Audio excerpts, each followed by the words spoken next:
and then you know how Really? it goes. You Yeah. close and restart, and Yeah. all of a sudden Get it's out. like, oh Get yeah, back in. Wait, hold on. I've lost my drink. One sec. Let me run out there and grab it. you're fine. Oh, this is so We stupid. love technology. No, I really don't. No, where is this popping up? This is new for me. So where did you go, Idaho? Oh, This is awesome. Gift from Coach Ripley. Actually, Coach Ripley, which is Rob. there it is. Okay, hold on. We're going to My delete the floor old one mat's where I falling apart. goofed. We're going to... Oh my gosh, it shouldn't be this hard. It really shouldn't. Well, you know, you always wonder, right? I mean, technology, like at church or something, when things start going wrong, you're like, okay, I'm not a conspiracy theorist, but how come? Yeah. Anyway. Oh, 100%. Okay. So we are Yeah. now live. We're rocking and rolling. Oh, and we're going to start with, because this is obviously a pilot. Mm-hmm. See, this is what I was meaning by, like, if you, does it still show you the starting soon thing? Can you see that? Or maybe you can't see it. Dang it. I was hoping you could see it. You're in control, Jack. No, I was hoping, because I'm curious what you see, because that's an interesting question. So, like, because I can switch different scenes. And as you can see, we have this weird, like, yellow, blue, kind of blue background. So I was like, see, I don't know if I love that, because it looks... Well, and the sun is on this side of the house, so I had to crack my blinds because my office was so dark you couldn't even see me. But then it had these lines on me, these dots and stuff. And I'm like, oh, see? Oh, this side. Yeah, it's this side. See, it's shining through the shutters. But anyway, yeah. Hold on. There's a lot of cool like overlays you can get, and I was like, this one's generic enough, but like, yeah, we don't even have a title, which I need to. Didn't really help. I need to give us some kind of title, but yeah, we're stumbling, bumbling, fumbling through this. We started 3 different times, so good. and it didn't let me show you on stream. I don't understand what I changed. Anyway, Russ, all right. It's Russ by himself today. We're just gonna let you know. Normally it's supposed to be Russ plus Russ, but sorry. Well, and also I just noticed, like, you'll notice between. Actually, what can you see with your camera? Can you just see me, or can you see? Okay, so on my end. Well, no, I got me on the left and you on the right is what I see. I see myself. Cool. Yeah. Do you see any of the weird orange yellow background? No. Oh no, Okay. yours is kind of a baby blue. The color is a little baby blue on the wall, but other than that, you're fine. Well, because under my name, it's supposed to say Russ Jr. I don't know where it went. Oh no! I just put Russ. I should have put Russ Senior. I got you. I put it under your camera, but cool. I don't understand where it went. Funny. It's just gone. I log in and like. My camera was over here. Your camera was in the middle. I was like, what happened? I haven't touched anything. Right. Well, and what's funny is my webcam, right? Because I like it because it's on my monitor. I believe my actual camera on my iPad or my laptop's actually high resolution. But for this, it's like, I kind of want a little blur. Otherwise, I look too good. I don't want that. Yeah. No. Oh, no. Yeah. Just move the background. Hold on. Whoopsie. I was trying to grab. My name is. What's funny is I click on it. Where'd it go? And it's here somewhere. But wow. I don't see it anywhere. So I'm just gonna be blank from the first pilot because of course that's why you have pilots. Yes. Anyway, it'll be inducted into the podcast Hall of Fame. This is going to be on the clip reel that we do of all the just things that that go sideways. No doubt. Anyway, all right. Technically, this is a little bit of R&R. We're going to do semi-regularly podcast for me and my dad. I'm Russ Jr., even though you would never know it because apparently I don't need a name. And Russ Senior, Russ. dude, I spent so much time putting things exactly where I wanted it, and God forbid it. Yes. Whatever. Yeah. But That's funny. we're going to kind of talk about everything from sports to life to fun interest stories. But today is kind of the work out the kinks. Yep. Stumble bumble. Yep. It's all good. Darn it. I thought that was it. I got excited. I was like, "Oh, I found it!" No, I didn't. No, you didn't find it. Okay. Yeah, I'm just. It's the wheels on the bus are falling off. Let's just be honest here. Yeah, we like to do Marco Polo if anybody's ever done that, trying to figure out what do we want to talk about? What did Caitlin call it? Video chat for old people or something? Gosh, it just made fun of me. My granddaughter is 15, and when I told her I was doing Marco, she's just like, "Really, Grandpa?" Actually, it's Papa, but yeah. I mean, she won't do Marco with me, so man, I'm gonna turn over here so I don't get the dots on my forehead. I still got to look at that. It's right there. You kind of look like you're under fire. Yeah, I know. Red dot right in my chest. You suck, blam. Oh Lord. Listen. So I guess what people are probably going to ask us is why we even want to do this, right? I mean, there's so many talking heads about football. There's so many recaps and specialists and guys you and I both respect, right? I was just watching. Man, I'm telling you what, my everything I watch is blowing up on Russell Wilson, for example, right? So and it'll take Brock Purdy out of the news, which is good. But why in the world would you even want to tackle this when one? I mean, we've already had all the fun technical issues. That's one. But two, I mean, one. So technical issues, but let's go to the actual guts of it, right? One, our expertise or non-expertise or all of that is on display for anyone and everyone that wants to watch. But why does it matter to you? What is it? Why does it rock your boat a little bit? Well, it's actually funny you say that because I follow, obviously, Niners content, and not that any of one of my favorites that they do I always like because it's like, okay, you feel like real people, but you takes you 2 seconds. You go on Twitter, do any kind of search, all of a sudden it's like you're down a really ugly rabbit hole. Right. You just really ugly. Yeah, it's minutes. A joke. Don't read comments because it doesn't take long for them to go from I don't agree with you to I actually saw one literally was like, you deserve to die for your stance on my team, and it's like, Lord. What is wrong with you? Who cares? That just so obviously one of the goals, and it's cool for us, is we're already kind of having these conversations anyway, but they're broken up. Like they're a little bit harder to have a consistent, thorough conversation about how the Niners do against the Ravens, how did blah blah blah do against whoever. Did you see the story of the guy blew out his ACL? Did you see that really cool story after the Ravens-Niners games where they all prayed together, because that's interesting. Or the one with the Jacksonville, right? I mean, yeah. And it turned out he wasn't that hurt, but still, the heart was still in it, right? Or the Tennessee guy who looked like he died on the field, and it was like, he just sprained his ankle. It's like, I'm sorry. Well, there's some historical ones, right? I mean, obviously, Taylor yelling at the sidelines when he tackled Joe Theismann, right? That one, if you watch the video on that is true.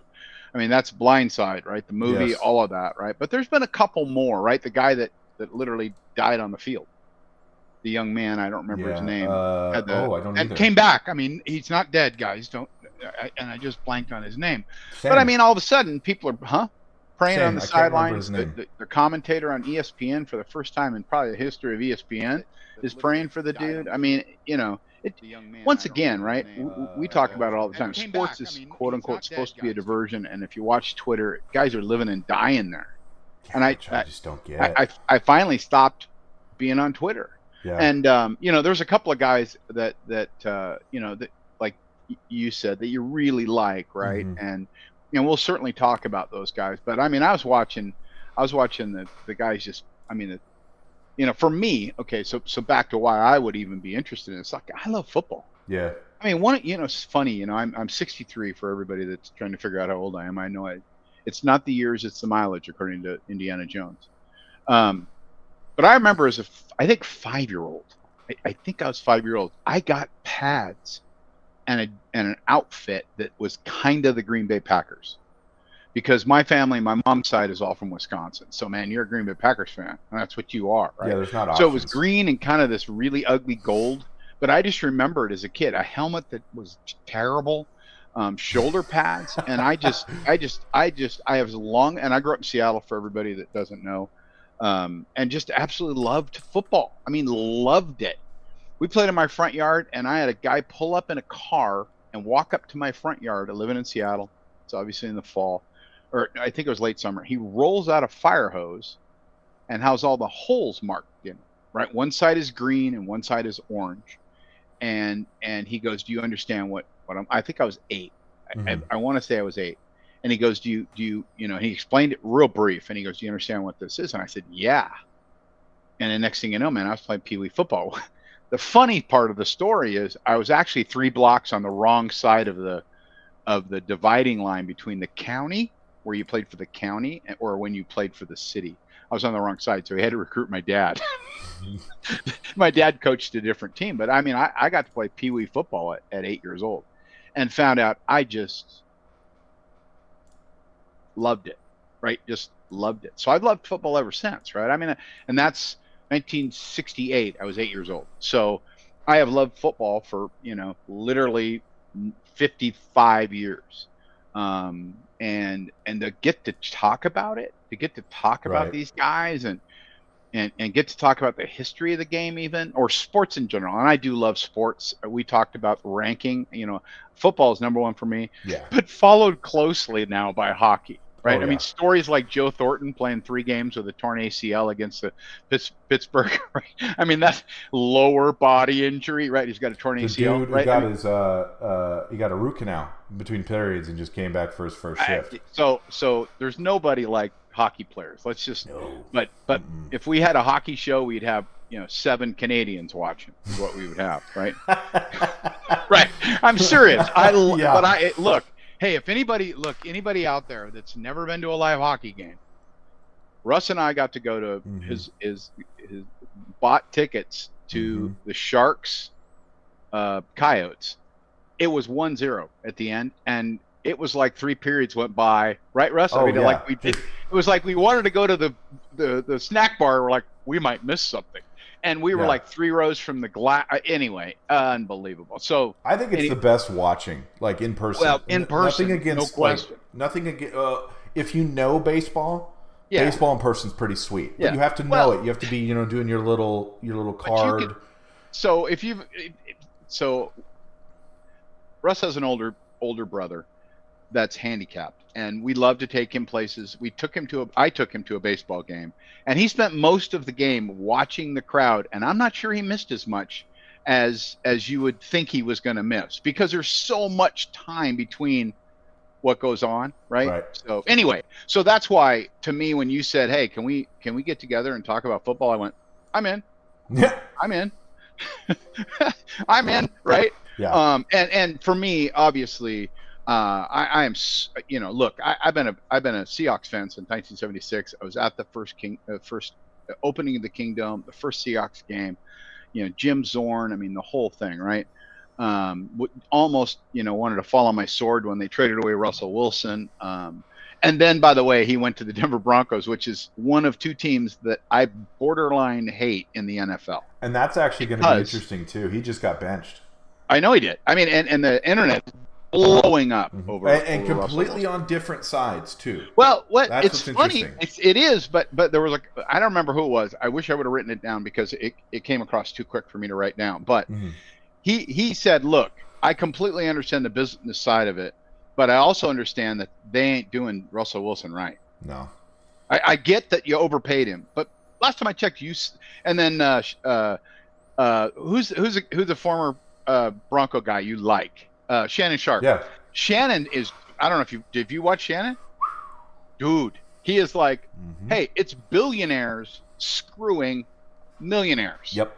Right. So don't bleed your heart because they're going to be on the hook for $87 million. You signed that deal. Yep. See, that's the part for me. It's like, look, wait a minute, Denver Broncos, John Elway, you penned that deal with the injury clause, all of that stuff, and said, it's all good. And then you with the extension, and now all of a sudden because you bought Peyton Manning to come in, not Peyton Manning, Sean Payton, sorry, Sean Payton to coach your team, who's a bit of a bully, right? One of the guys said, "Look, interesting dude.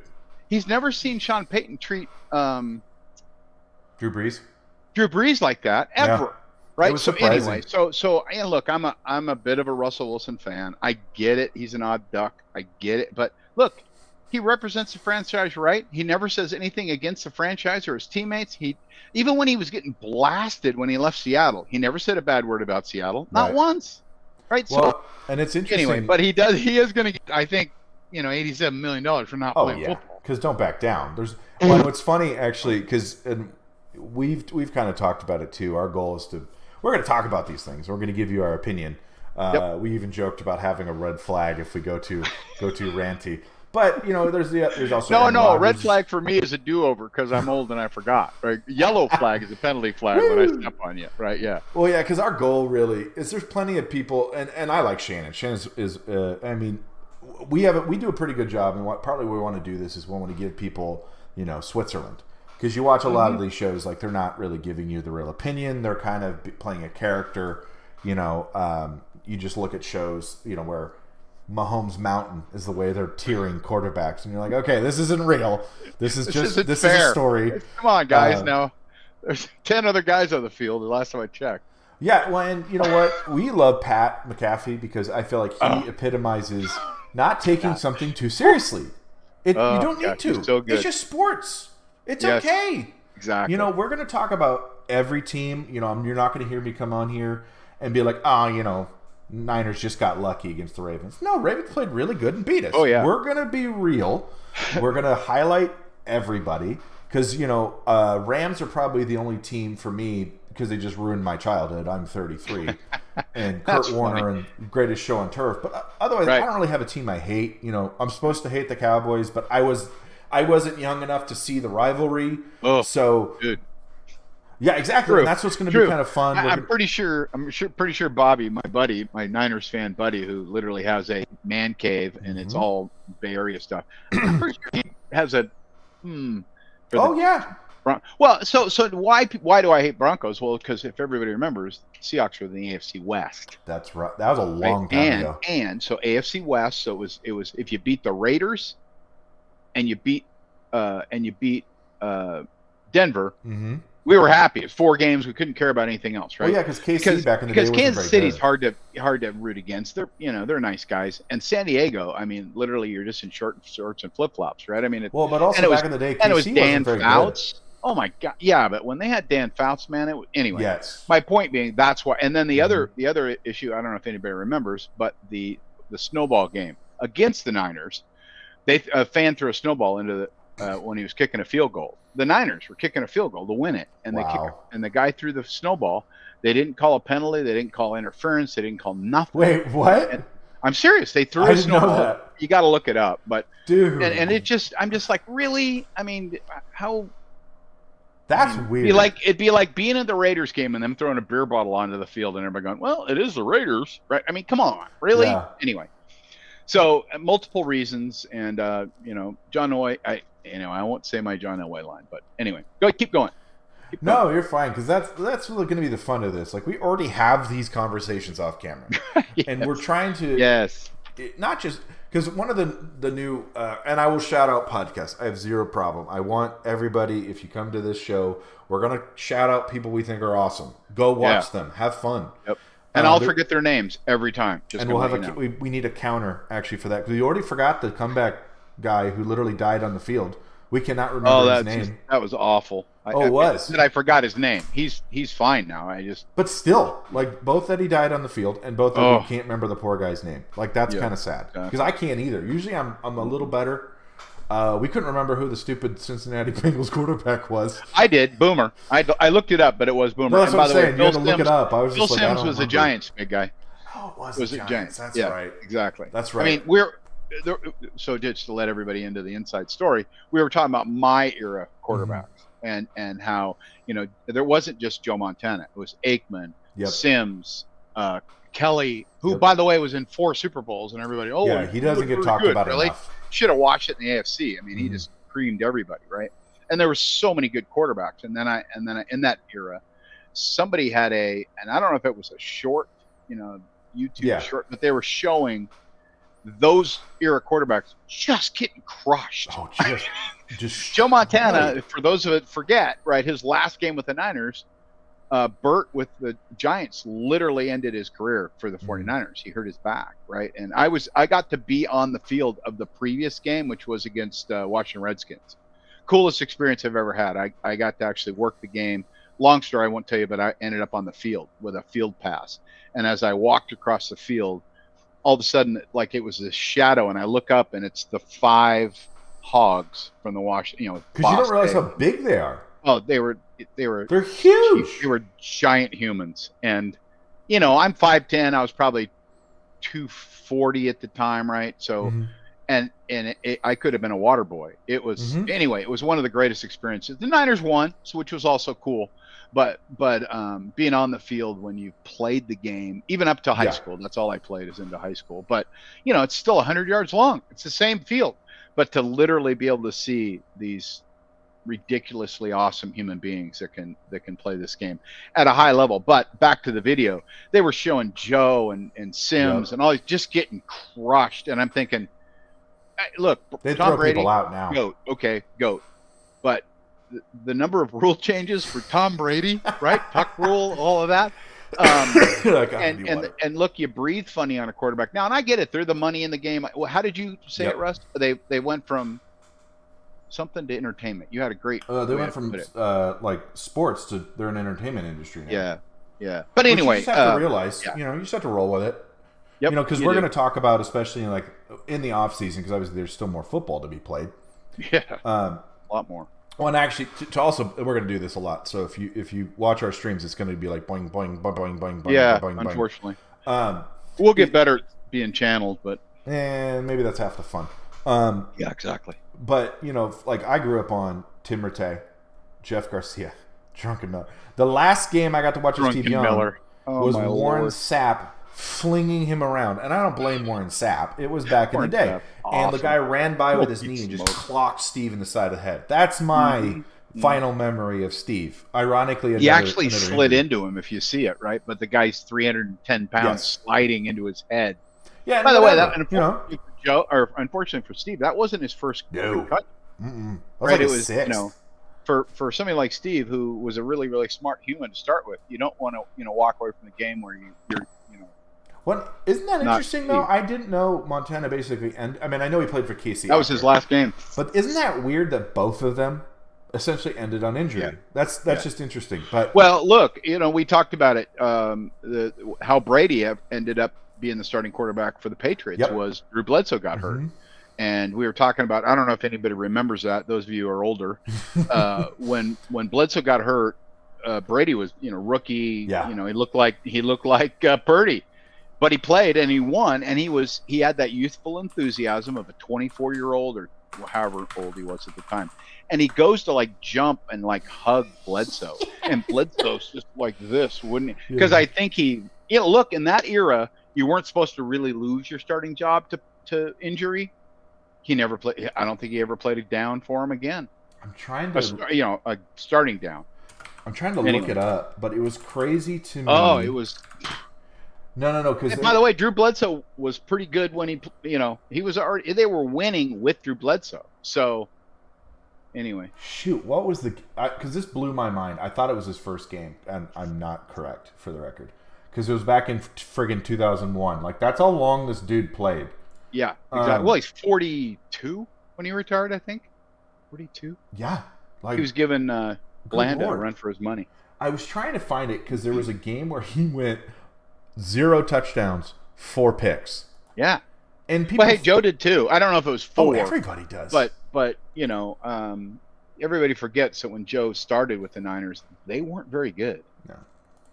Well, and it's the thing you and I talk about. It's also partially why we wanted to do this. Is what gets a little annoying, right? Niners lose in I think the game was cursed against the Ravens because it started with Lamar tripping over a ref for a safety. That's the start of the game.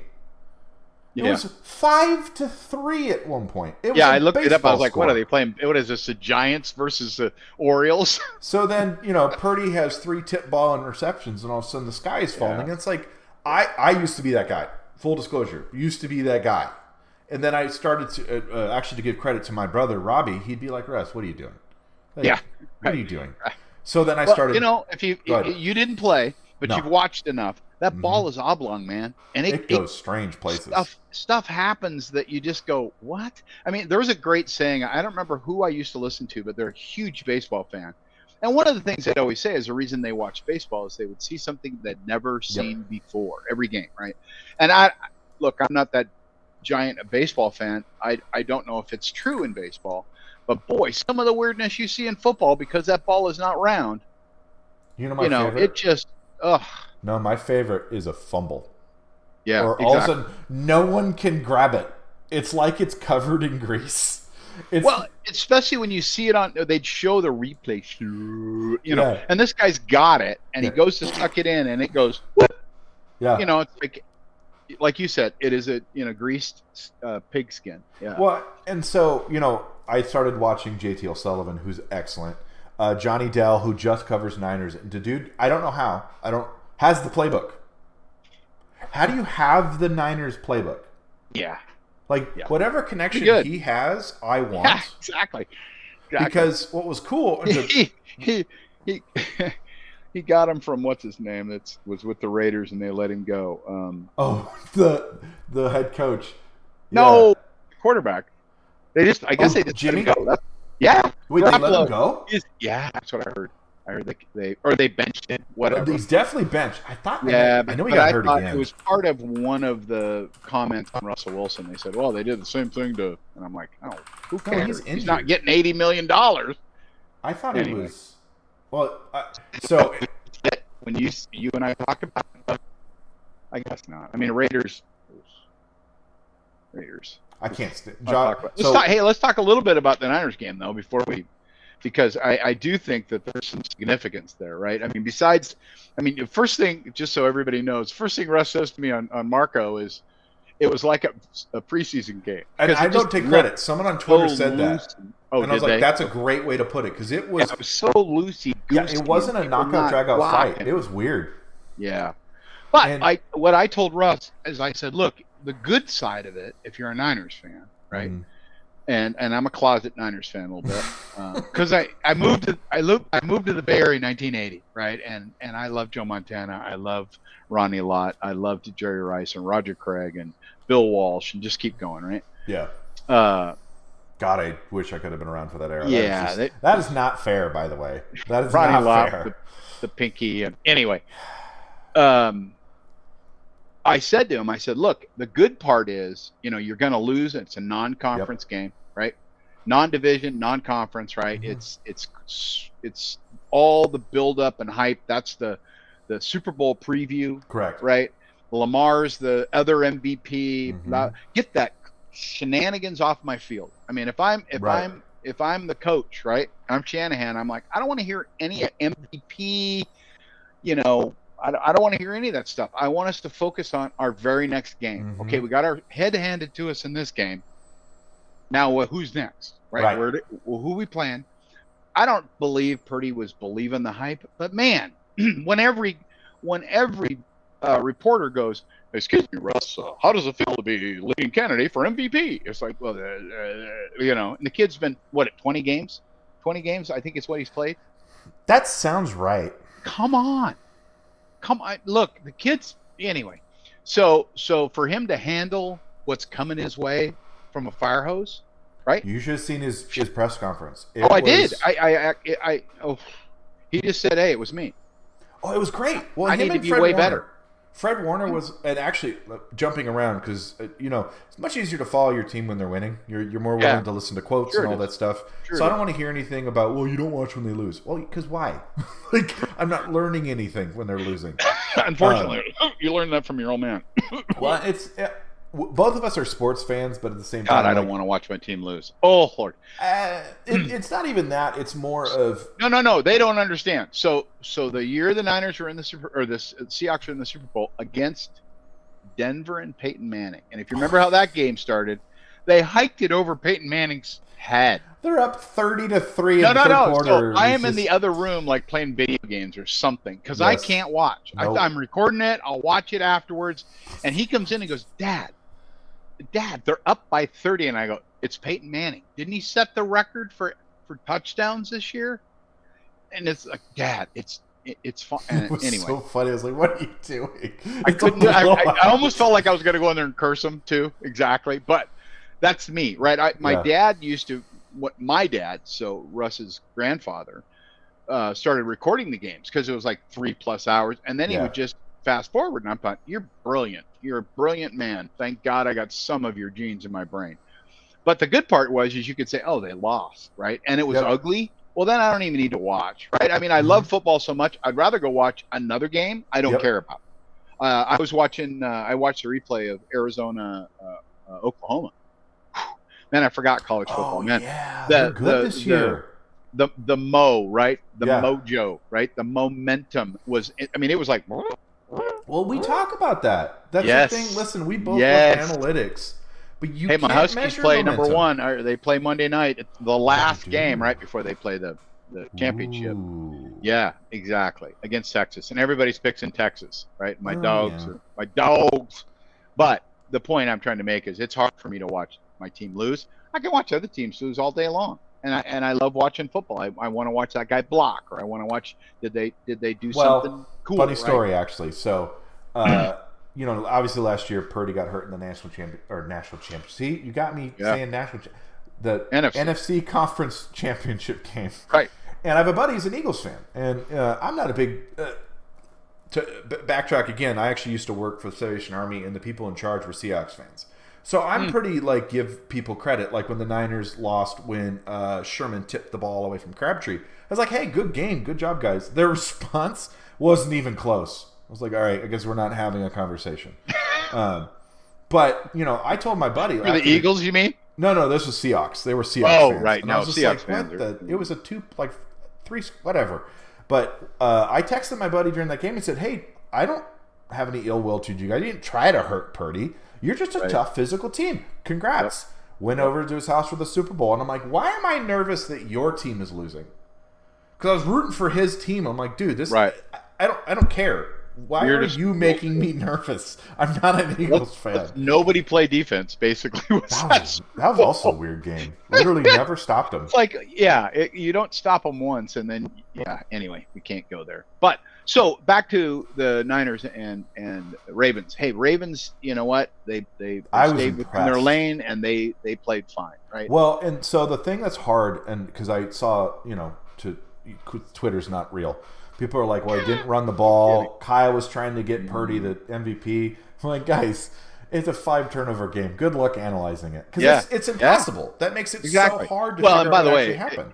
Do you not know Kyle Shanahan? Oh, dude, he's so competitive. He could care less about the MVP or. Well, he's also the same guy that people are saying, hey, stop running CMC so much. We don't need him right now. So it's like, guys, what are we doing here? What are we doing? It was 2 games ago, I'm pretty sure, that and unfortunately I don't have cable, so I end up watching these dumb 12 to 15 minute highlights, right? We talk about every time you turn it, it's 3rd and 12. It's like, okay, how did they get to 3rd and 12? But anyway, it was so obvious that Kyle went, okay, I'm flipping the switch, and he started running and even swing passes or curls to CMC, which is a long handoff if you ask me, right? Pretty much. The goal being, right, getting him some isolation. But some of the running and the offense, here's what I would tell you. The thing that is, to me, one of the most impressive about the Niners is, I don't know how he did it,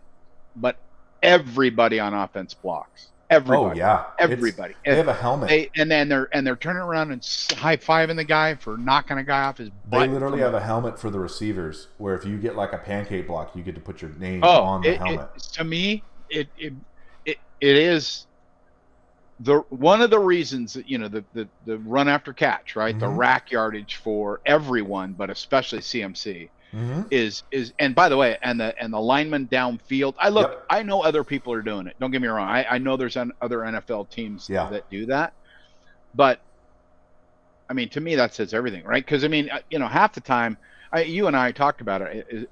We were talking about wide routes that don't run routes very well, right? It's like, well, was that a meander? Is that what we call that? That was a meander. Mm-hmm. That wasn't and really I love a down Debo. and in, right? He's the king of it's not quite that route. Right.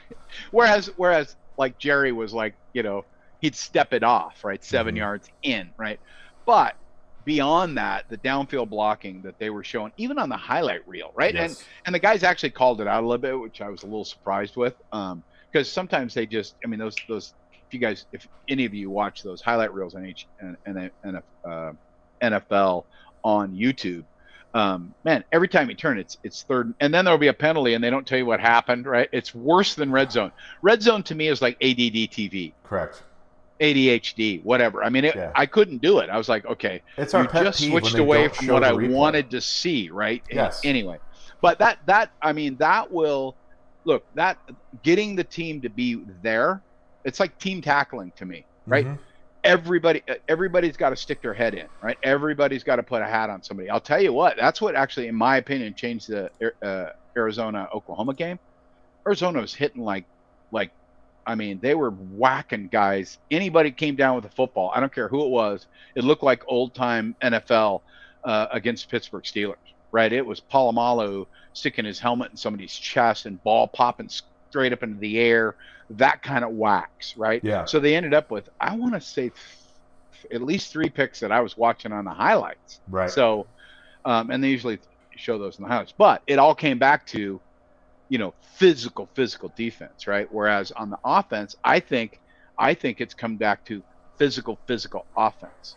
And that's when they weren't behind, but it kind of changed the nature of the game. I think it was 2 games ago. And I'm just thinking, okay, now they're taking over. It's like that. If anybody remembers back when Florida that won the national championship, and they'd start out, it would be 7-3, and then next thing you know, it's 14-10, and next thing you know, it's 28-10, and next thing you know, it's 42-17. How did you do that? Right? It was that marching, that centrifugal force that it takes over the game. We talked about the 35 plays, right? All of a sudden, you're getting the second half plays, not them, right? And I just think, who they play this week? I didn't look it up. Commanders. Who does Niners play? Commanders. Oh, in Washington? Oh, that I don't know. I assume so, yes, because we were because they play Ravens. Baltimore at home. Because we also agree, and that what's going to be fun, we're going to do a little bit of this too, is watch highlight and pick the worst highlight, because sometimes the highlight, you're like, why is this even in here? Why did they? Exactly. We're going to do fun things like listen to a take and try to guess the ending. Like Nick Wright said, all right, what do we think? What do you think he went with? But it's kind of fun too to try to compare the highlights versus actually what happened in the game, because that's why I think some fans, and I did this too. It's why I'm literally reading a book called "Don't Take Your Eye Off the Ball 2.0," because the number of things that people just don't understand. They look at the end box score where it was 48 throws to 16 runs and go, "Oh, we threw the ball too much." It's like, well, but you don't remember that they were going run, pass, pick, right? Or they were down 14. Well, I mean, even before that, in the Ravens game, before it got out of control, the problem was it was 16 passes, 12 runs at half, and then they had 2 tip ball interceptions. Well, and they scored. So now you can't keep running the ball. Nope. So there's a story within the story that we have to keep track of. So, when so great example of that. Seahawks, we just talked about. Oh yeah. Seahawks Super Bowl. Yep. Russell Wilson tries to slam the slant in. Should have run. And I tell everybody, look, the game wasn't lost there. Everybody goes, what? I go, it was lost at halftime, where the Seahawks were up, I don't know, 2 scores, maybe 3, and they let Brady get his rhythm. Yep. And then all of a sudden it became an absolute. So they marched down, get a touchdown, 3 and out. March down, get a touchdown. Now you're in a dogfight because you let Brady get. And so, just to the Niners, the offense or the defensive coordinator for the Seahawks that year was playing what I used to call prevent a win defense. Yep. Right? You drop everybody back. You play 3 deep. You don't let them beat you with the long ball. Well, Brady's never going to beat you with the long ball. He beats you with the 7 to 17 yards. Right. And then rack runs after catch. So anyway, so the caveat to that is the guy that was the defense coordinator for the Seahawks gets promoted, goes to Atlanta, becomes the Atlanta head coach, and then proceeds to give up the biggest comeback to Brady in the history of the Super Bowl. What was because his name? they played. Dude, you're asking the wrong guy. He was a defensive coordinator for a couple of years. By the way, built a great defense in Seattle. I'm not knocking the defense, but that was a Sherman and Cam Chancellor, and I mean, you want to talk about coming with a ton of bricks, right? Taught everybody how to remember that. Taught everybody how to tackle, huh? Dan. His first name was Dan, but I don't. Quinn. Starts with a P, I think. Quinn. Oh, Quinn. Because you know why I know him? This is really random. He's the Cowboys defensive coordinator. Who actually is pretty good against Shanahan normally. Well, you know what the funny part is? The Cowboys for I don't know how long now. Their claim to fame was their defense. I mean, it's been 3 or 4 years now, right? But I will tell you that nosebleed on the ground. Good Lord. Oh Lord, yeah. But I will say that what's his name? And another guy I forget is a coach, their head coach, who came from Green Bay. I was watching one of the highlights for them, and were they playing Tennessee, I believe? Man, I'll tell you what, the Cowboys, and I mean he called some fun, or maybe it was Miami, huh? It was 2 weeks. It was 2 weeks ago, and I was watching the highlights. Let me look. Well, you talk. Let me look. And I'm telling you what, people gave him McCarthy. They give him all kinds of grief, right? I'm telling you what, he called some plays for Dak, and Dak just executed. He did this. This interesting pitch. In fact, you even saw it and commented on it, and it was like the perfect timing. Well, wasn't it against your Seahawks? 7 in the box blitz, and he pops it out, and it goes for. Wasn't it against your Seahawks? That's because we were talking about the weirdness between the two teams. It might have been. You're right. It might have been the Seahawks. Because we were like, why did you have your third string running back try to block Micah Parsons and then sneak out of the backfield? What are you doing? When Geno threw the moon ball, and you're like, where's that going?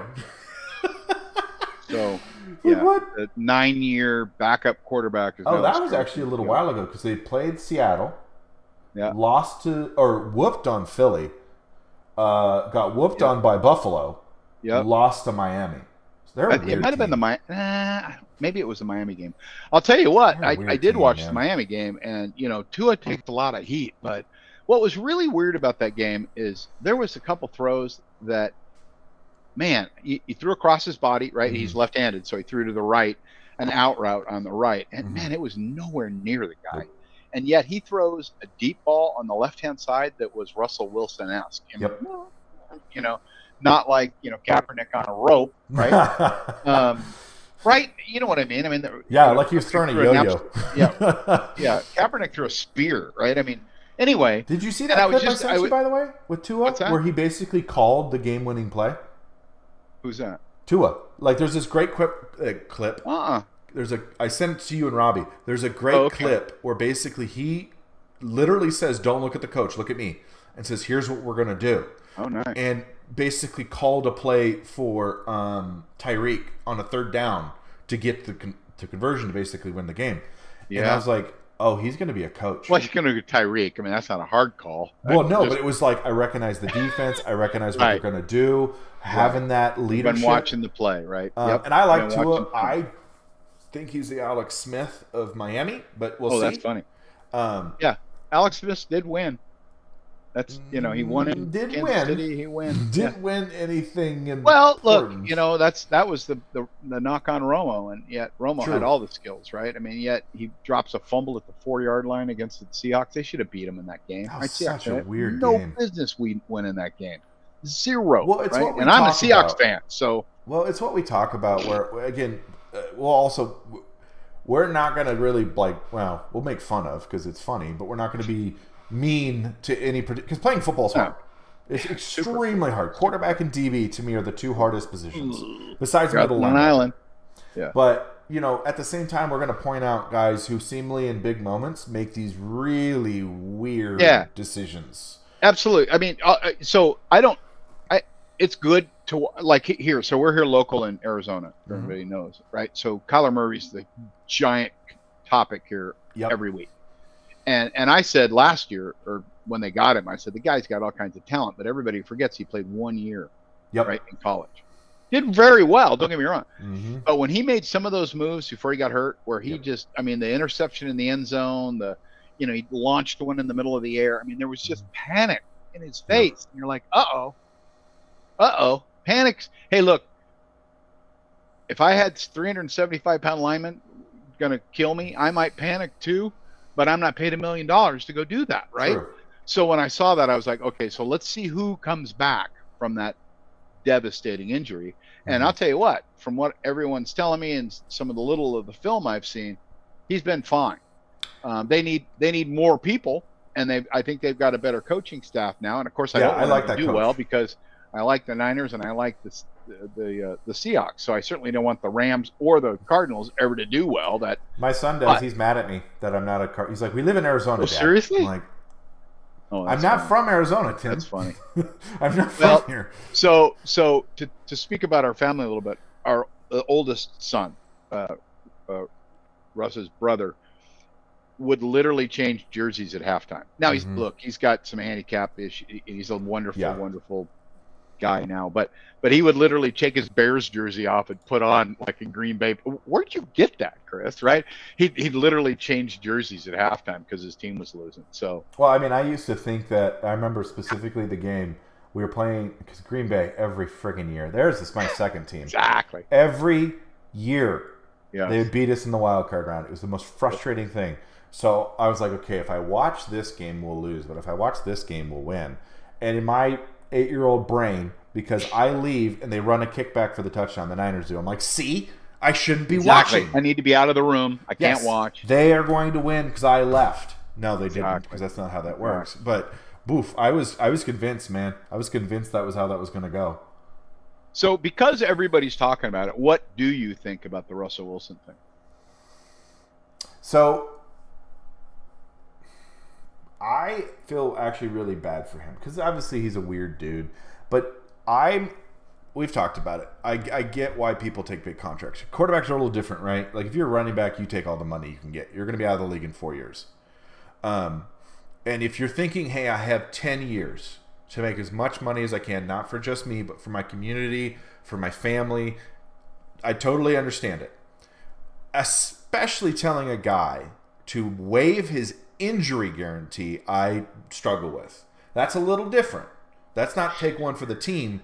That's we don't want to pay you, right? And that's a little smarmy for me. Well, not only that, we don't want to agree to what we originally agreed to, and we're only a year into it or 2 years into it, right? And by the way, he's second to Mahomes in touchdowns versus interceptions this year. And again, everybody has an opinion. I get it. I've started just saying I want to watch film. I want to see actually how he's doing. Because what I didn't know, as a great example, I follow a account on Twitter called Honest NFL, and they're breaking down the Eagles' offense. They're like, the Eagles' offense is not very complicated. They don't use motion. They have like 3 plays. So Jalen Hurts is going to look worse because the play calls suck. Oh, Mahomes, they lead the league in drops. So he's not going to look very good. Yeah, you watch 5 minutes of the Chiefs, and you're just like... Now, I'd love to have Robbie on at some point. Sure.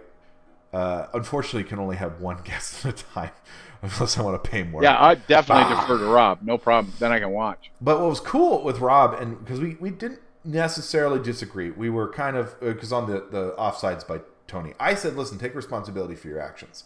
If you listen to Jason Kelsey, on the false start call, he shut his brother down and said, no excuses. I got called for it. They've warned me about it. I know better. If you watch Tony, he's like, well, the refs were supposed to tell me to move.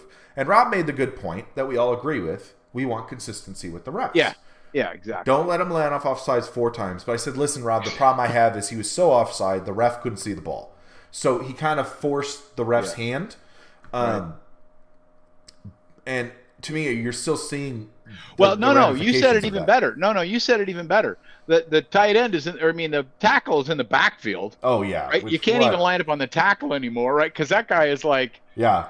I don't remember how you put it, but it was so good. Well, and I'll tell people, like, I agree. I hate that we're talking about refs. It looks like a wing V offense, right? Yeah, you're like, you can't be in the backfield, tackle. You are too far backwards. But so the tight end looks like the center, right? I mean, it's like, anyway. I don't want to talk about refs, but they're so bad. And we'll get there in the offseason. I only bring it up because of how bad KC has been. To me, you nip that in the bud. You take credit, or you say, Andy Reid, you come out and say, we messed up. We should have taught him. Oh, you're blurry now. I know, man. I don't know what happened to my. Hold on. Goodbye. Nope. Back. Wow. I don't know what's. I'll just have to. I don't know what happened to my. To like really, lean. Oh. Hey. We've had technical difficulties, so just it actually makes me better looking. So we'll go with that. But Andy there Reid, we go. I don't know what I did. But. Who cares? It's just it's cameras, man. Yeah. But Andy Reid, come out, take responsibility, nip it in the bud, and then you wouldn't see Tony the next week, literally blah blah blah blah blah to a defender. So with KC now, I'm starting to see somebody had that as their. They actually showed him, and literally it wasn't the one. It was the one you said, but it was like two others before that, and you're like, ooh, that is not. That's him, here, right? That's here. We talk about that, right? I mean, everybody that has ever played any level of sports, between your ears is the most important muscle. And I know this is terrible to say, but you take the best of the best. Has one thing happen to him, and I won't. We're not going to go into the person. No. And immediately now is no longer any good at what he did. How is that even a possibility, right? I don't care if you're a quarterback. I don't care if you're a golfer. I don't care if you're an NBA player. Yep. Right. 1 minute you are on top of the world. The next minute you are, not the good goat. You are the other goat, right? The scapegoat, right? And football usually it's different because it's not so much one-on-one like baseball. If you're in a slump, man, talk to the baseball guys about what they do when they're in a slump. Is it's like Ouija board stuff. It's like, ooh, gosh, right? But back to the Russell thing. Look, I was a Russell Wilson fan a long time, right? I enjoyed when he was, just Russell being Russell, not with the new entourage and the kid and all of that. But here's the thing. If I'm Russell Wilson, look, I get traded. You offer me big money. Yeah. And all of a sudden, and look, I try to play, right? I don't think Russell, all of a sudden forgot how to take a hike last year. I don't know what happened. I didn't watch a lot of Denver football because your favorite player goes to your most unfavorite team. It's really, really hard for me. But you know what? I'm like, Denver, you signed him. Yep. You paid the big money. The Waltons, whatever, John Elway, you decided this was the guy. By the way, I don't know how many quarterbacks they went through before they got to Russell Wilson, right? A lot. They don't have a great track record on picking quarterbacks, right? Anyway, so, what I hope happens is Russell walks away with a ton of money. He goes to somebody else and starts and does fine, right? And repairs his legacy, keeps his mouth shut most of the time. He hasn't said anything negative toward Denver or Seattle ever, right? And everybody, all his teammates, and I won't name any names, but people throwing him under the bus. By the way, you have a Super Bowl because of him. Stop. Yeah, that's weird to me. Right. So anyway, some people don't like the religious stuff. Some people don't like, they didn't like Tebow for the same thing, right? Mm-hmm. Beyond that, Russell Wilson can play football still. That's what I was going to say. Whatever, right? He still runs around and can throw the ball down a stovepipe to a guy at the corner of the end zone. Well, that's what I was going to say. What I really want to do... You know what we might want to do is where will he end up? Oh, there's been some interesting theories. Steelers have popped up as one. It's funny. I was watching briefly. Colin Cowherd, right? Mm-hmm. And all of a sudden he's off the Russell bandwagon. I noticed that, but he used to be kind of the Russell Wilson fan club. Him, it was Russell Wilson and Mr. Goat, right? Mm-hmm. So I thought it was kind of interesting. He's jumped off that wagon pretty quickly, but maybe that pays the bills. Funny about Colin, and again, our goal. We're gonna make fun of these people. I'm sorry. I like Colin. Actually, I like listening to the guy a lot. But he throws Russell under the bus. I was like, wait a minute. What did your dude a minute ago? My favorite quote from him, because Nick Wright parroted it, which was like, oh, nice. That's interesting, is they said, well, you can't give the MVP to Purdy because in a few years when they don't want to pay him and he's bouncing around the league, which that quote came right after this isn't anti-Purdy. We actually think Purdy's really good. Well, why wouldn't they pay him then? Why would he be bouncing around the league? You said the quiet part out loud.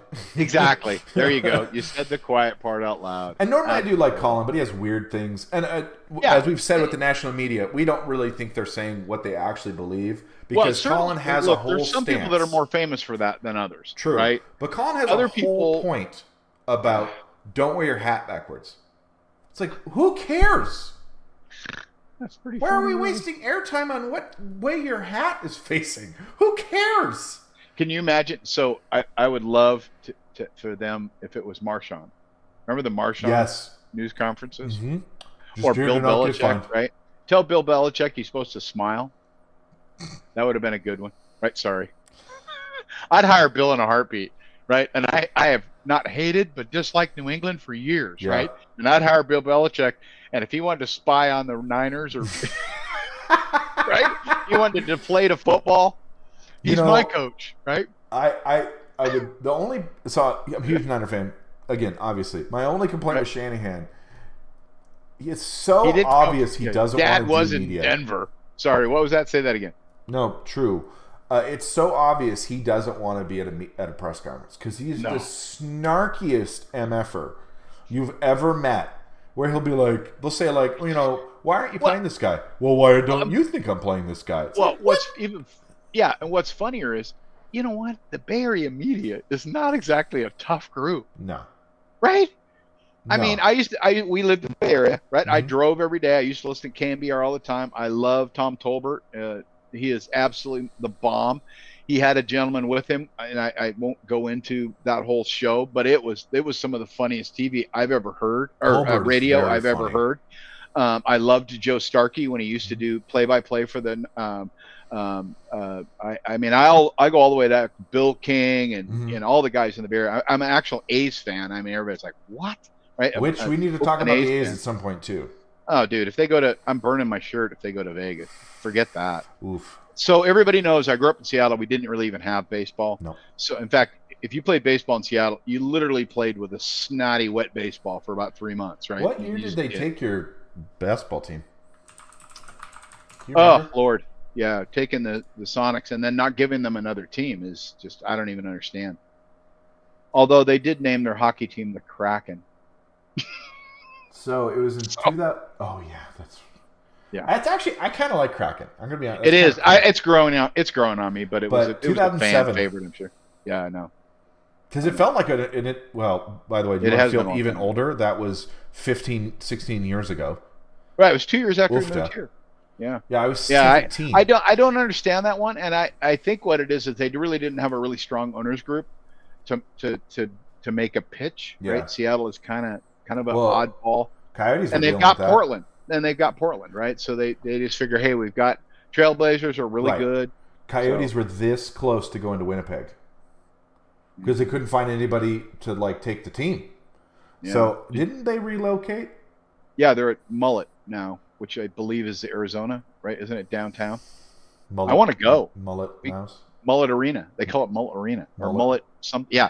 So Mullet. Did you see they literally came back from 4-0 against I'll be honest, Avalanche. I haven't been really watching Dude, hockey. well, I was listening to sports talk radio. And I didn't know it either, but literally in the NHL, if you're down 3-0, you don't come back. They came back 4-0 and 1. Would you like to guess the Sharks' record? No. Is it bad? I want you to go over under 10 wins. Under. 9-24. Oh, Lord. They just lost 5-0. I'm not burning my Sharks hat, but that is painful. What's the Coyotes? I think they're really good at home. They're like 12-5 at home. They're fun to root for. They're 18-14. Yeah. I actually like rooting for the Coyotes. They're an easy root. I think they got a good ownership group. I'm glad they stuck it out here, but they cannot be. So everybody knows their stadium was way over on the west side of Phoenix. If you've ever been to Phoenix, driving across Phoenix is like driving across hell. It's pretty close to LA. Yeah, it's awful. Yeah, it's East LA. That's what we say. But they finally put them back. That's where the Suns play downtown. Yep. But I don't think that Mullet Arena, I believe, is something to do with ASU. But I'd have to look it up. We're going to have to get tickets. Exciting. I mean, hockey is just drag Chris. Well, and again, they're easy to root for. I used to enjoy rooting for the Cardinals. I just got tired of all their sports guys on the radio being like, "We hate the Niners." I'm like, "We don't care about you." So exactly. happy for you, I guess. I don't understand why you hate us. There's not a and well, and I think it's in every division now that they've made it only 4 teams. True. There is a little bit of animosity. I mean, the NFC East has always disliked all 4 teams, hated each other. Mm-hmm. If you talk to my son-in-law, who's a Pittsburgh guy, man, you can't even bring up the Ravens, right? It's not a good. You can bring up Indianapolis because they beat Indianapolis often enough, right? Or They Cincy. beat Yeah, since he was the what do they call them? The Bungles forever, right? The Bungles forever. My old boss was a huge Bengals fan, so lifetime of pain. And with Burrow's hurt, they're not going to. I don't know that they go anywhere without it. That's another interesting offseason because, like, we're not going to do rankings. Everybody does rankings, but it's interesting to talk about, right? Like, would you rather have Burrow or Tua? Just an interesting thought experiment. I want Burrow, but I want an offensive line. Well, I mean. Who goes to the Super Bowl leading the nation in sacks? And then did nothing to fix it. They didn't do anything at all in the draft to even address it. I mean, it's like, anyway, Niners got, they dress it best left tackle in football, right? We had 3 offensive. So we had Trent go out with a groin, had his backup, I think, get a concussion, and then his wasn't his backup. It was close. Somebody slapping heads on the other side. Listen, we were this close to our tight end, Warner, playing offensive lineman. No way. Yes. That's the other thing people don't factor in to kind of, again, jump around, is no one factors in how I think there were 22 pressures in the game, the most in the season for the Niners. That affects the play calling. That affects does the quarterback feel comfortable in the pocket? It's not rocket science. Brady, Peyton, Breeze, get them off their spot. Make them uncomfortable. That's Purdy. He's a timing, rhythm-based quarterback. Yep. It's not complicated. Exactly. In fact, you don't want to chase Mahomes out of the pocket. Correct. You used to not want to chase Russell Wilson out of the pocket. Right? Lamar, Jalen Hurts. What's the kid in Texas at Houston? Stroud. Yeah, isn't he a bit of a mover? Yes. Right. In fact, there's a hilarious. His name's Tom Grassi. He's a comedian. He does the funniest, like, if the NFL was scripted. And he'll be like, this is the guy who represents the Colts. The Texans weren't the Texans; they were the Strouds. They were we're the Strouds now. It was so funny. He's a great channel. He's worth following. Oh, that's awesome. That's awesome. But obviously we're going to talk a lot Niners, but there's a lot going on. One thing I do like is they've switched the NFL schedule to now all of the divisional games are kind of towards the end, which is really cool because we're playing the Rams again in Week 18. Yeah. So you have a shot. I think it was smart. And now I can't even imagine the computer program they made to make that all work. Because then you include going to Europe, which everybody hates. I still think they're going to Brazil now too. I think. By the way, that will take an hour on that one. But I just that's an off-season topic. Nobody likes it, but the commissioner. So. Well, that Thursday night games. Have you? Yeah. What I want to do when the season's over, we're going to go through every Thursday night game and just name the teams. Because it is some of the worst teams. Really? Oh, week after week after week. Like San Diego versus. Well, nobody in the NFC. What is it? The NFC East? No, the AFC East, Southern. Yes. NFC South with Buccaneers. Oh my gosh, Atlanta, Dad. and it's like. They're so going to bad. win with an 8-8, like in the old days, right? 8-7 or 9-8. I guess 7. Anyway, what's going to be fun, especially in the offseason, is this personal opinion is the weakest the NFL has been in 30 years. Like, there's so many bad teams. Yeah. Well, and it's like, I don't, and I say it a lot. The heyday, and you name these people, and they're all in the Hall of Fame, right? But there were some. I mean, the Saints were the Aints forever. People wearing paper bags to the stadium, right? Yeah. I mean, it's terrible, right? Right. Houston was good for a year with Earl Campbell, right? Correct. So Atlanta was awful till Ryan came and started throwing some touchdowns. Well, right? and real quick, can we name a coach after Shanahan and Dan Quinn left? No, we can't. No. So when people are like trying to name the quarterbacks in Denver. Correct. It's like when someone says, "Oh, Ryan was only good with Shanahan." If you can't name his head coach, how good were the coaches? Yeah, exactly. That matters. It's a Exactly. team Yeah, game. yeah, You it need a does. good coach. You need a Yep. good offensive line. You need weapons. You need a good quarterback. And by the way, you don't necessarily need a good running back Yep. because look at Henry in Tennessee. Sorry, Uh, he's not a difference maker. That's Dude, just it is what that it was one of the is. games I watched. I mean, the guy still runs hard, Mm-hmm. but nobody's afraid to tackle him anymore. So I did want to, and I don't know how much time we We're got okay. left. We got a little bit of time. Okay. So I did want to touch on, you were talking about coaches, and I did want to touch on something I saw on the internet that I just thought was outstanding. The coach for the for the Rams or Lions, right? The coach for the Lions Yeah. was a player I on didn't the know team this. when they went over, and I was like, what? And Yeah. sure enough, and I was like, and then he was a assistant, so he didn't they didn't like draft him off the like taking Warner off the grocery store shelf, right? He was a coach, right? It wasn't like he was. Right. But what he's done at the Lions, Rob's cousin, my nephew, has been a Lions fan for Poor years, and we don't know Gary. why. He lived in California, but he's been a Lions Dude, fan. well, especially since years. his dad's a Packers fan. Well, that's part That's of the weird. Well, him and his brother are both. I mean, his brother and his dad are Packers fans, of course. But that is a good feel-good story of the year. I just think he's doing a phenomenal job. Yeah. I hope they win a couple playoff games until they get to the Niners, and then obviously. Do you remember what year it was? I thought they said it was like 2001 or 2007. I thought they said Close. 2008. They Here's were what's funny. like 0-16. 0-16, which is interesting, by the way. That's also right around when which is just a weird coincidence. The Supersonics got shipped to Oklahoma. Right. Do you know who the quarterback was? Wasn't Matthews? No. And Matthews. Are you thinking Stafford? No. Okay, so you can what one is hilarious. I'm just going to give. I don't think he was there. He started 5 games for him. He played for Minnesota. He's not their starter. It's just interesting. Played for Minnesota. Was awesome. Was with Randy Moss and Chris Carter. Salt and Culpepper, really? Culpepper played with him for 5 games. Dude, Mr. Tree behind the you couldn't tackle the guy. He was like tackling. Oh, he was huge. He was like Lamar tight end Lamar. quarterback. This No, he was was fun bigger too. than he was anyway. Used to be a Culpepper, Cincinnati Bengals quarterback. Was the most famous one for a long time. Not Boomer. No, because this is not actually that great, but it was the best they could do. Starts with a K. Shoot. K? Yeah. And they were so awful. They were so awful. Good Lord. Well, the Niners played them in the Super Bowl, one of the best Super Bowls in history of Super Bowls. So hold on. When the Niners stopped them at the 2 or whatever it was. You'll love this too. Yards. This quarterback started with Seattle, played for Cincinnati, played for Detroit, then played for Dallas. And he's not good, for the record. I can't even think of who John it is. Kitna. Oh, Kitna wasn't bad. Dude, he was not bad in Seattle. His record in Seattle was not bad. He ended with career real quick, because I had to look it up. 169 touchdowns, 165 interceptions. Yeah,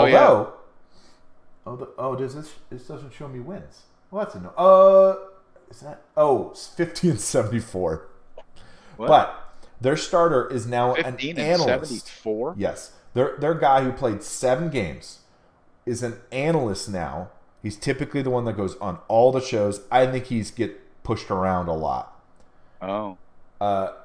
First name starts with a D. Last name starts with an O. I did not know this. Dan? Dan O'Brien? Dan Orlovsky.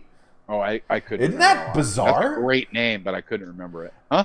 Dan Orlovsky, John Kitna, Dante Culpepper, 0-16. 0-16. Go figure, dude. And they lost. If you look at some of those, they just got pummeled. I'm actually looking right now. And I think that was when Matt Millen was their GM, and I loved Matt Millen.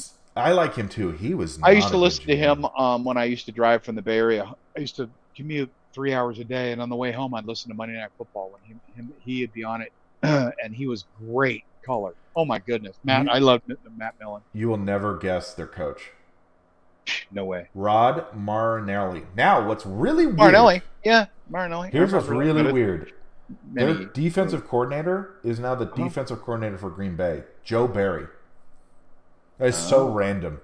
Right. Well, hey, here's the funny part, right? It's such a, for those that I know this sounds so obvious, right?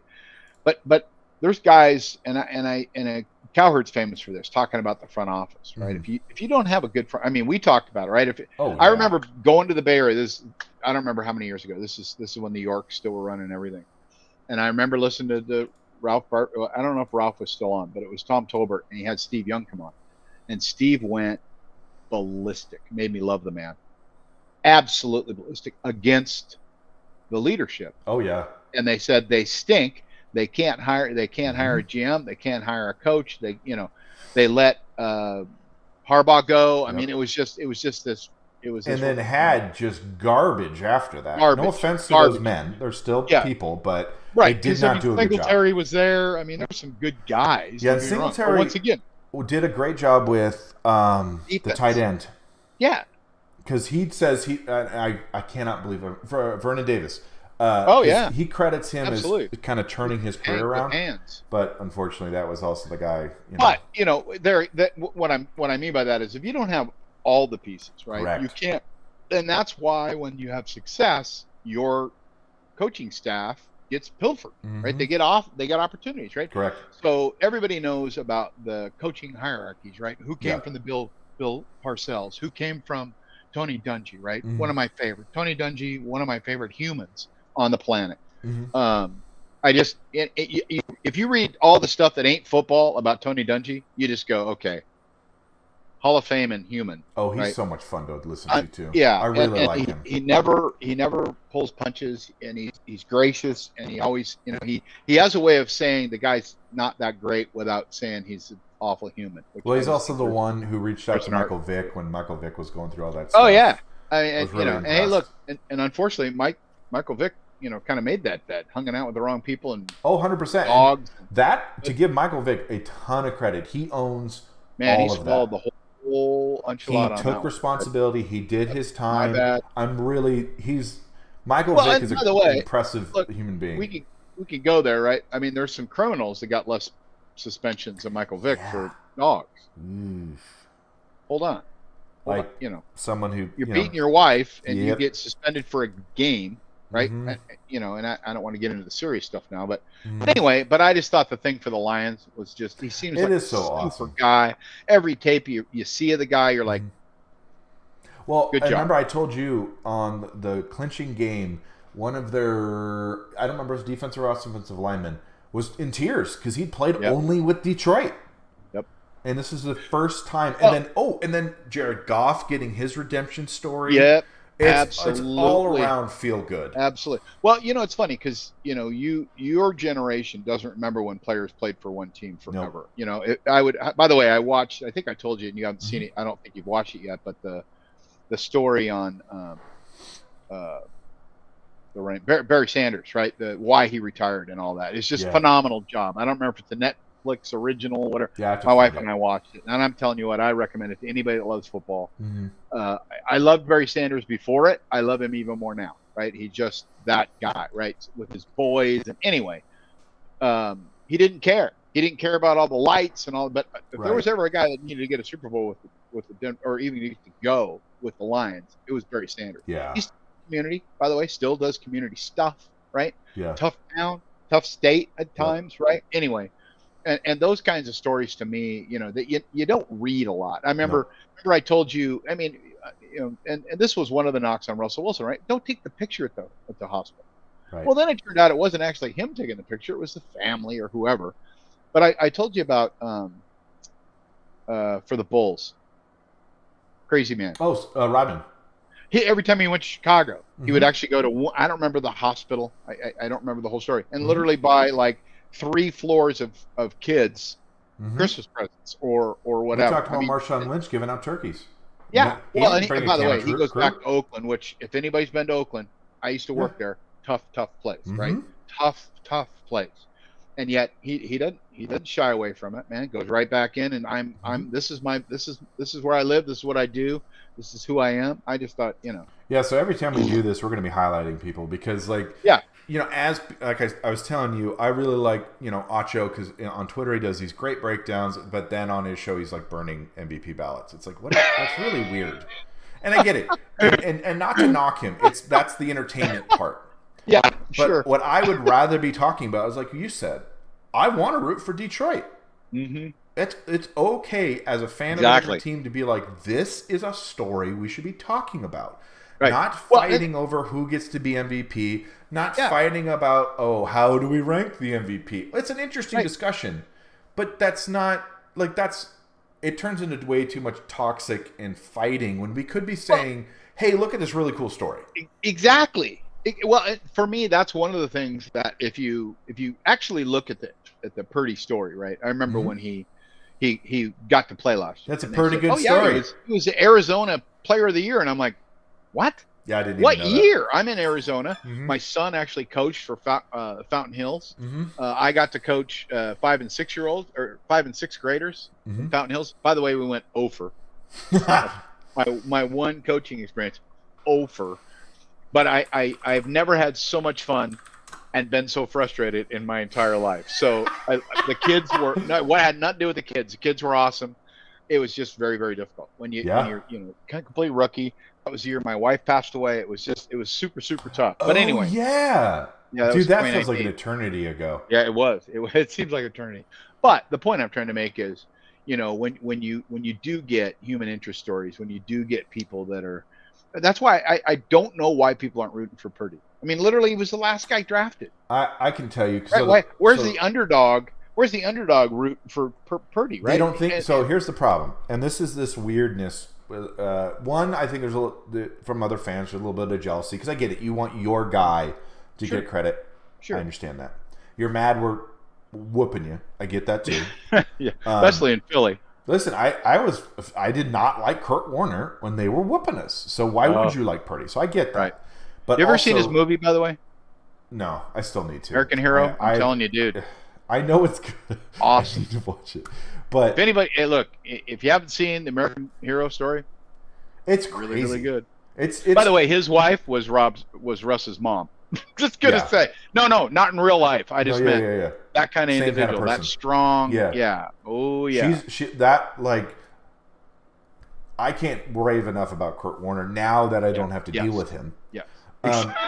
But if you look at Purdy, the problem that people have, and even Nick Wright has said this, essentially, well, they were good before him. And it's like, well, okay, one, that's not his fault. Two, it's also your guys' fault for over analyzing Jimmy G and saying Oh, yeah. QB wins. Oh, so yeah. you set yourselves up for this failure. Yep. And three, people really struggle, and I get it. They want an underdog to essentially rise from the ashes. You know, a terrible team, never won before, blah, Right. blah, blah, blah, blah. The problem for Purdy is you're going to a loaded team with a lot of Takes success. Houston to the Super Bowl would be. That's why C.J. Stroud was even in the discussion for MVP, which You that's know, fine. He should. Yeah, and if you watch some, to be fair for CJ, I mean, he seems like a real upstanding young man too. So But he is the difference makers. I have zero problem with people saying that. The problem, and I've told people this too, unless like you go watch JT, you go watch Chase Daniel, you go watch Kurt Warner, Johnny Dale. Those are my four that I watch film because they've played Johnny hasn't played the position, but one is a former Hall of Famer. I'm going to say, how do you look at this quarterback?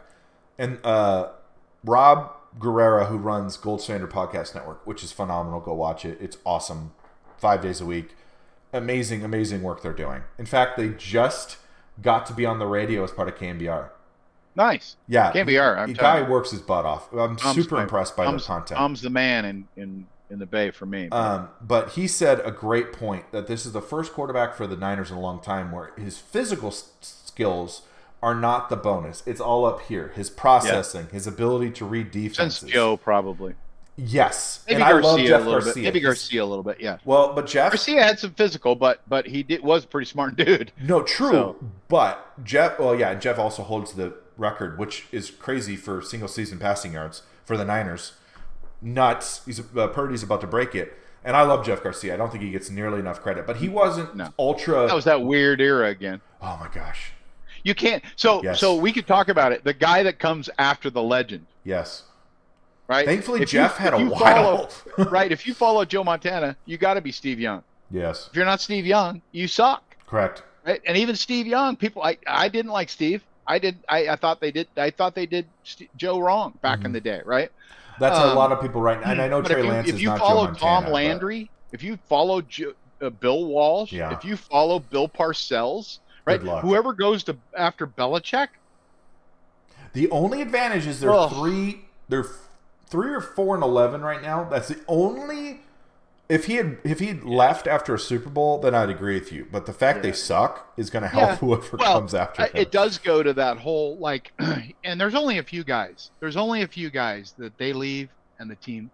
You look, hey, Peyton Manning left Indianapolis. They were over. They were awful, right? Peyton was all there was. Didn't Luck follow him though? Yes, Luck but did pretty good. No, rookie of the year. Not to start with. Anyway. I mean, you look at Brady leaving, and you look at Marino. Nobody even remembers who the quarterback was after Dan Marino, right? Nobody remembers after Dan Fouts, right? After you just keep going. I mean, these were legends. If you'd ever watched some of those guys play, you're just like, oh Lord. Anyway, I'm actually going to correct you. Luck went 11-5 in his first year as quarterback. Wow, but I didn't. Okay. Now they didn't win a Super Bowl, so to be clear. It's not like they got over the hump with him. Right. They still had some continued 11-5, 11-5, 11-5, got hurt 2-5, 8-7, missed the whole season, 10-6, retired. Yeah. So again, to your point, it wasn't like all of a sudden they won 3 Super Bowls. Nope. So I mean, and there's I'm just saying there's those world. I mean, look, you watch. Yeah, look, anybody that knows football, you watch Peyton Manning, you're just like, can I just keep watching Peyton Manning? Can I watch? Can I? Hey, look, I didn't like John Elway, and the guy would literally throw a football. I mean, the guy had absolute confidence that he could throw a football anywhere in the field and hit his man and put it like right here. And if you didn't catch it, it hurt your pads. I mean, that.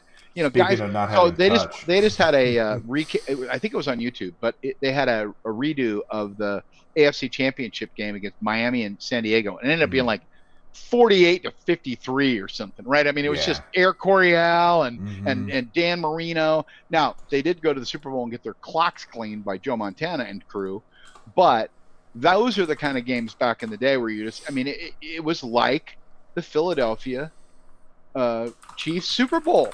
It was, look, it's the guy with the ball last, right? Now, look, it will all forever be clouded by the the ref call, even though it was holding and everybody said it was holding and blah, blah, blah. It just looks bad, right? He now made determine the outcome, right? And it's like, and I think I said to you, because I don't remember if it was you or Rob that were more upset about the call. And I said, could they have stopped them any other time? Well, and what I told you, and they didn't. What I told you, and I think I cannot wait because we're going to do a whole show, and in a way that, by the way, we're going to talk about the refs, but we're not going to be like they just suck. We're going to talk about the fact they're not full time. We're going to talk about the fact there's lots the NFL could do. But real quick on the Eagles thing, my problem is if you literally go back, they pull Kelsey down on a crossing route. There's no call. So what you've done is you've now set the what do they call that? The standard for how we're calling this game. Now, I don't blame the ref. Like, you have to make that holding call. I totally get it. I do. But then you needed to have been consistent. Here's the funny part: if he doesn't hold him, he gets beat. I mean, that's just 1,000%. It was the in and out route that I told you the Seahawks should have ran instead of the freaking slant. Well, anyway, you got to give me that book. And we're literally. I want to talk about this too. Is like if we could change one thing in football, the fact that like. The last 2 minutes, it's a lot like the NBA. They kind of don't really matter. And that bother again. I'm big on defense. Just stop them. But it is annoying to just watch them kneel it 3 times. You're like, man, I really wish they had gotten the ball back. That would have been interesting. Well, look, as a defensive guy, right? I played linebacker and quarterback, and I actually got in trouble because all I wanted to do was play linebacker. I didn't want to play quarterback because in Pee Wee I got smeared. I tell the story all the time. I never saw a single one of my touchdown passes completed because I always got smeared. But I wanted to hit people. That's what I wanted to do. So when I went to high school, I would not play quarterback. I played defense. So I'm a big defense. I mean, I love every linebacker that has ever played football, right? I mean, butt kisses and anyway. Urlacher, Ray Lewis, Nitschke picking Zach up his Thomas, teeth off the field. I mean, it's just like, it's insane. Patrick Willis, Navarro. I mean, I'm also Niner fan, but like you can just the middle linebackers throughout history. Wagner, and Junior Seau. Yeah, come on, right? Those are anyway. But at the same time, look, you have 300-pound men that can run, 3, 4, whatever it is, and just crushing a 5'10", 190-pound line quarterback. Yeah. So if you're ever going to look, unless you're going to have a 75-man roster, right? You can't let them kill the quarterback. Nope. Because we just, it doesn't happen very often that you have a Purdy step in. Correct. What you mainly have is a guy come in that gets killed less.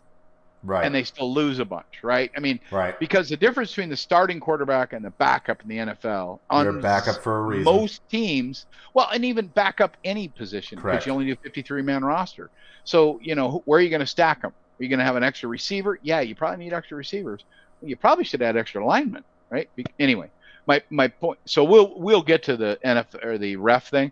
My one caveat on the ref thing. So for those that have been around a while, if you guys remember, we had replacement refs, right? Oh, so hold on. So I used to work for a pretty major Fortune 500 company, and we went from Outlook, MS Outlook, to Lotus Notes.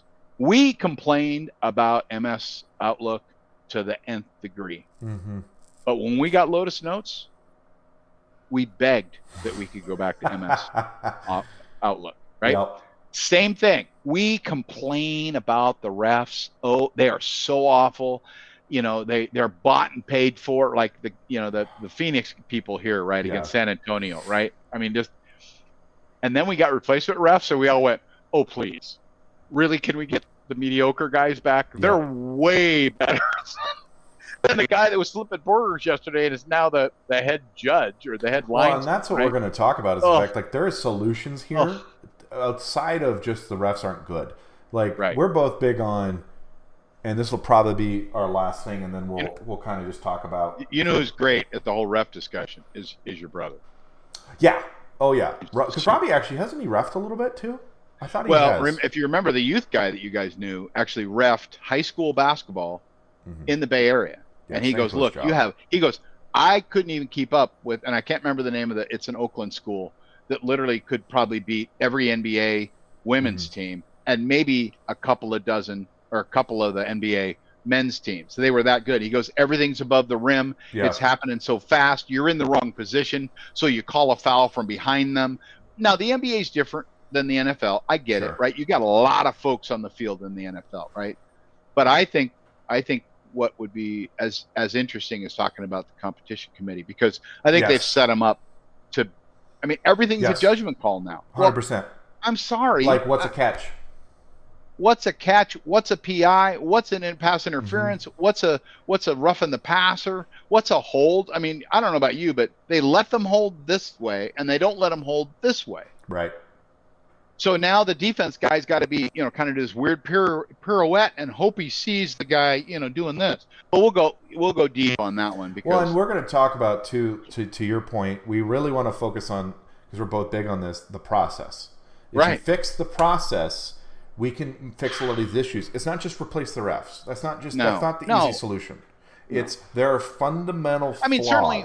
What's the line? Make them full time or something, and you wouldn't have. And I'm like that. Full time training.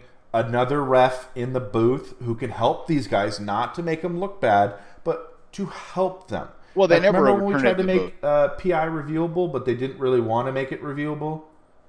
That was a fiasco. Yeah. Well, and there is certainly the discussion of how long it takes to do all of that, right? And I know for the entertainment value, nobody wants to sit in your house and okay, I'm betting it turned over. I'm betting it's look at that replay. I will give them credit. In the last 2 minutes, it's gotten really good because they'll even say like, nope, we're not we already reviewed it. We're good to go. Let's keep moving. And I love that. That's What's the other one where they send it to New York and they never overrule them? It's like, well, why send it to New York? Why don't The you guy, just is have the a guy dude... sitting in the back room with a hot toddy or something? I don't understand it. Yeah, why is it one guy with like... What? How many teams are playing at one time? Well, and then the other guy they ask in the Oh, booth my and he God. says something is just Mr. Politics. He obviously works for the commissioner. Now, because... I will give credit. A couple guys have straight up been like, yeah, that was a terrible call. I will give them Really? credit for that. Oh, yeah. Wow. Okay. They've been like, no, that should never have been called. Yeah, But I'll take that. That's how bad it is right Yeah. now. So we're not sure its schedule of how often we're going to meet. And I'm going to work on, well, one, getting my name back. I don't know where it went. Like, It's Russ and Russ. in the background, there's this line, and I think it's so far below my stuff, I'm never going to be able to get it. So I don't know how I'm just going to have to delete and redo. But what I'm also going to work on is there's another way. It's really cool. You can actually switch this and show videos. Because one of the fun games we're going to play, because my dad does not listen to a lot of national media stuff, we're going to play clips. And Yeah, I'm retired now, so maybe I'll have more time to do that. But I got a whole list of honeydews that I No, need. You're not allowed, because it's got to be a blind that's react. Even better. That's yeah, because some of the takes, like we agree, like you're like, what? I do that? Like what's the punter dude that we love so much? Pat McCaffrey. Oh, I love Pat. McCaffrey. You know what? The guys on his show are pretty dang funny. The New England guy, and I never remember his name, and I really apologize to him because he's flat out hilarious, and he trashes his own team on occasion, which is he's a super homer. I get it. I would be if I was sitting there, right? But he's hilarious. And then the closet Detroit fan, it's like up in the booth somewhere. I love that old stuff. Well, another one I've been following is Caps Off because they're all just fans, and it's really fun to listen to them. They're hilarious. We're never going to be them. We're going to do our own thing, but we're going to have some fun. Obviously, we were going to talk MVP, offensive player. Should there be a quarterback award? Because I actually think that'd be kind of cool. Because then the MVP could be way more open, where you just say, okay, like Robbie made the really good point. TJ Watt, he watched him literally single-handedly win 7 games with a strip sack or a fumble recovery. It could make MVP a really cool award rather than really a quarterback award. So that'd be kind of fun to talk about. Who would we name it after? We could actually have a quarterback award outside of those. A Y.A. Tittle award or something. Yeah, and go way back. Don't do like Troy or Johnny Joe. Unitas. Go way back in the Unitas day. Award. Well, kind of like the Walter Payton Lombardi. Man of the Year. I mean, they actually pointed that out that Russ Wilson actually won the Walter Payton Man of the Year. That's Eric Armstead's been nominated 4 times. I mean, dude, if you're in that conversation at all, you're a pretty remarkable human. Correct. Let's just because Walter Payton was a pretty remarkable human, or is So anyway, that's a fun one I want to talk about. Is again we'll talk about those. I think we'll have a separate within that same because I think we could probably devote a pretty good amount of time to just the different races of defensive, offensive player. I'd love it if we actually had more so we could highlight specific positions. Because if you're an lineman, you're never going to win an award. You're not. No, there's a lineman award. What the heck is the name of the award? Oh, is it really? Well, let me rephrase that. Yeah. It doesn't get enough publicity. Let me put it that way. We could look them up. We probably should look them up. I would love that because the fact that really it boils down to comeback player of the year, which is going to probably go to that the guy who literally died and then came. No. They're talking Flacco. No, the other quarterback was with starts with an M. Baker Mayfield. Oh my, yes. I think they're talking about That's going to be an interesting discussion. I think. Yeah, because he's all of a sudden. Damar Hamlin. I thought of his name. That's the dude who died. I don't know where that came from. I just remembered. But we'll probably devote enough time to that as we get close to when they're actually going to vote for the things. Yep.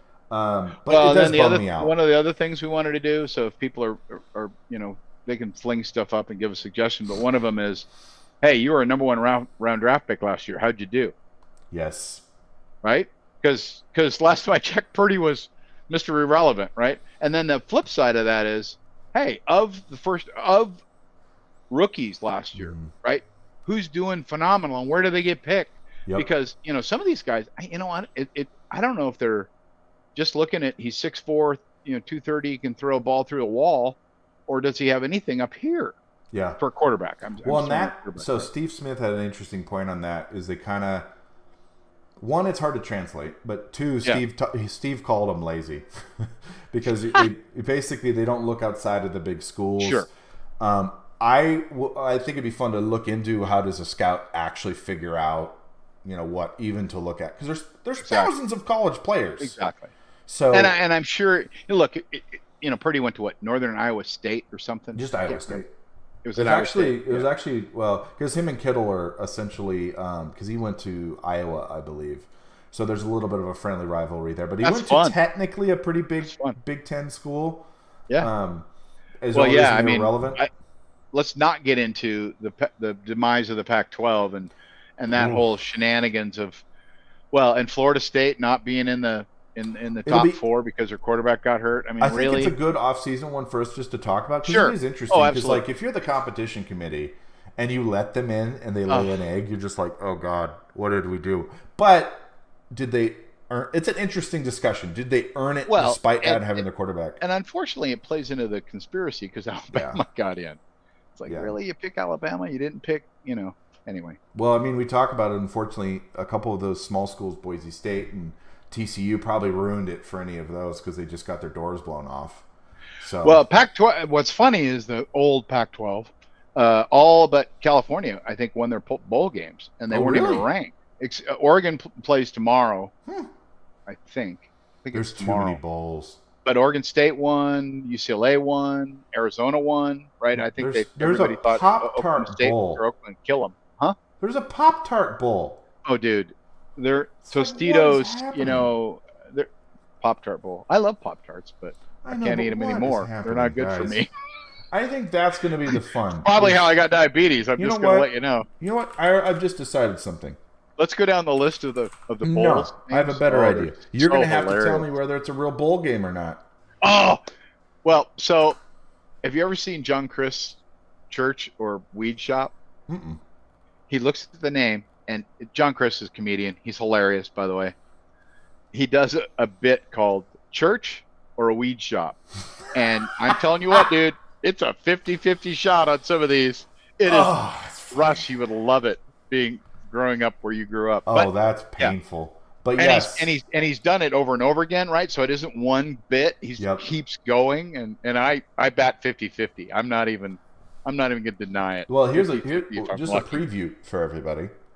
Is Tony the Tiger Sun Bowl a real bowl? Tony the Tiger Sun Bowl. What do you think? I think it is.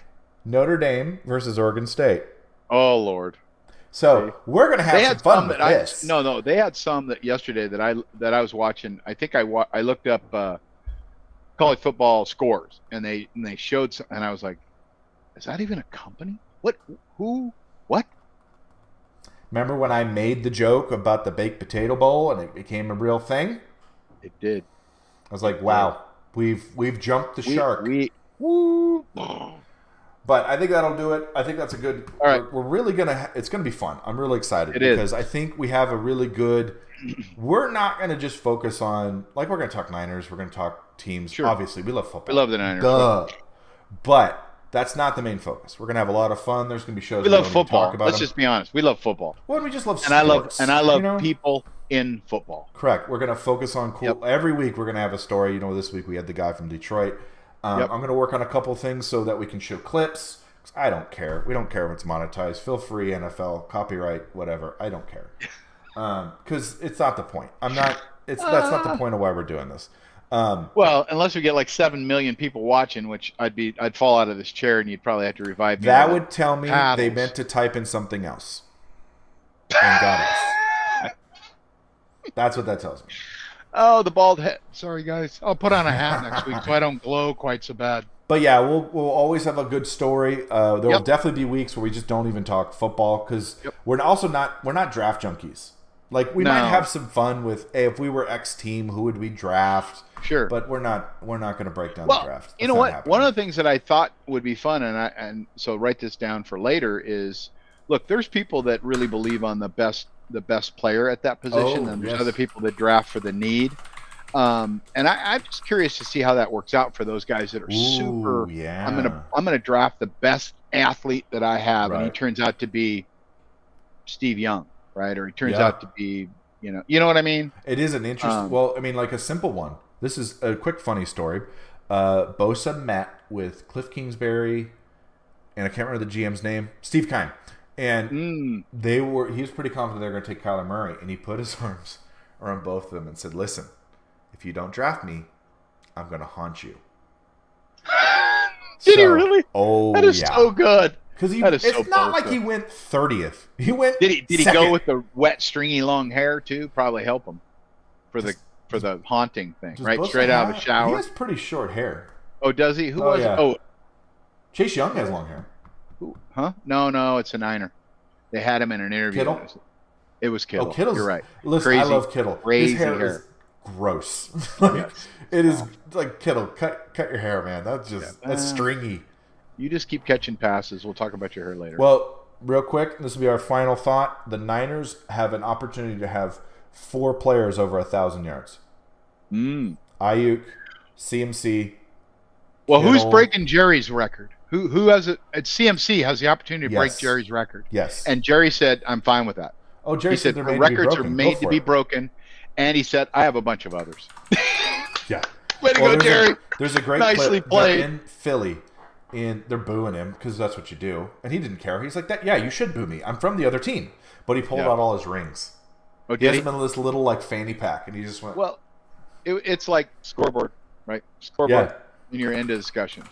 So if you guys look, scoreboard, we've weighed 1 of 1, so we're good. We're 1-0 so far. We've actually completed a podcast. Yeah, after me deleting like 3 of them. Hey, you know what? It was so weird. If we don't have problems, it's probably not happening. True. Well, yeah, it's hilarious. Because we started about 3:30, so we went about an hour and a half. But for a pilot, that makes sense because we're looking at about an hour 15. But on a podcast, you're feeling it out. You're going to talk about more. There's background, blah blah blah. So I was like, yeah, I'll be done by 4. We didn't get started till 3:30. Went till 5. Is what it is. It is what it is. It'll be good. Dad. All right, gang. We'll figure out. We'll try to kind of keep this at a regular cadence, but absolutely, we'll see. All right, cool. Well, and look, hey, we might do like some shorts along the way if we want to just jump in on a topic, right? Yeah. Oh yeah. Like this Russell Wilson. We could have probably spend 15 minutes just on Russ and then